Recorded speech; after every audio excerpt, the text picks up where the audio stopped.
Rero bakunze basamuzo Steam mbanje kubasuza nizera ko umeze neza. Ndubutse ukanda subscribe, like, share na comment kugira mukoze kubona amakuru ku gihe. Kirisizi ari mu bambere batsindiye perime y'imodoka za automatique.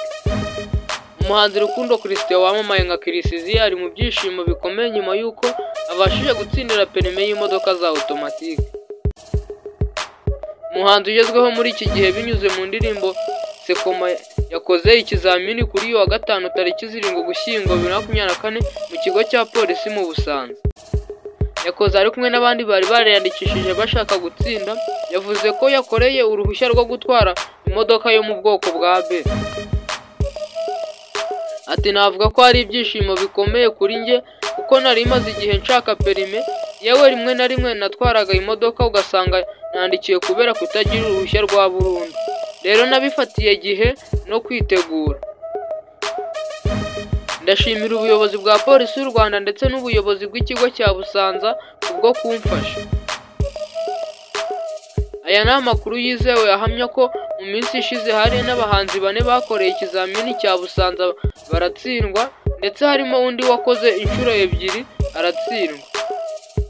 Kirisizi yabonye perime mu gihe aherutse gutaramira muri Uganda, ndetse ari no kwitegura kujya gukorera ibitaramo ku mugabane w'Uburayi.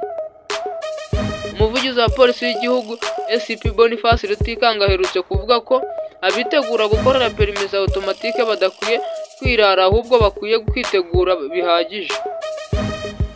Ati ibindi byose bizakurikizwa nk'uko byari bisanzwe, igihinduka ni bimwe mu bikoresho biri mu modoka byagufasha gukora ikizami, ariko ntabwo hanze y'ikibuga hahinduka, imbago z'ikibuga ntabwo zihinduka. Yakomeje agira ati abantu nibirare, amategeko agenga umuhanda azakoreshwa nk'uko yari asanzwe kuko nta kivungukaho na gato. Inama ya Minisitiri yo kuwa 25 Mata 2024 niyo yemeje gukorera impushya za burundu zo gutwara ibinyabiziga hakoreshejwe ibinyabiziga bya automatique.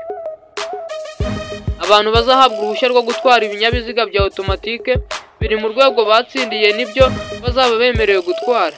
Abazatsindira uruhushya rwo gutwara ibinyabiziga bya manuel bazaba bemerewe gutwara n'ibinyabiziga bya automatique na manuel. Umuvugizi wa polisi y'u Rwanda SP Boniface Rutikanga yavuze ko abazajya bahabwa impushya za burundu zo gutwara ibinyabiziga bya automatique ariko zizaba zibifitiye ibiziranga. Ati uretse kategori A1 na B1 bisanzwe ari iz'abafite ubumuga bw'ingingo butandukanye, ku bafite izindi perime za automatique hazaba hari akantu kabigaragaza. Ibyishimo ni byose kuri Kirisizi nyuma yuko abashije gutsindira perime yo mu bwoko bwa B. Rero natwe iki ngiki akaba ari ikintu cyiza dukwiye kwishimira nk'umuhanzi yatekereje kuba atatwara ikinyabiziga adafite perime, kuko usanga ariho bagenda bakora amakosa batazi amategeko y'umuhanda nuko ibinyabiziga bitwarwa neza akaba ariho bateza impanuka. Rero yanga akaba ari kumwagirwa cyangwa kubyasa muzo Steam bibutsa ukanda subscribe, like, share na comment kugira mukoze kubona amakuru ku gihe. Thank you.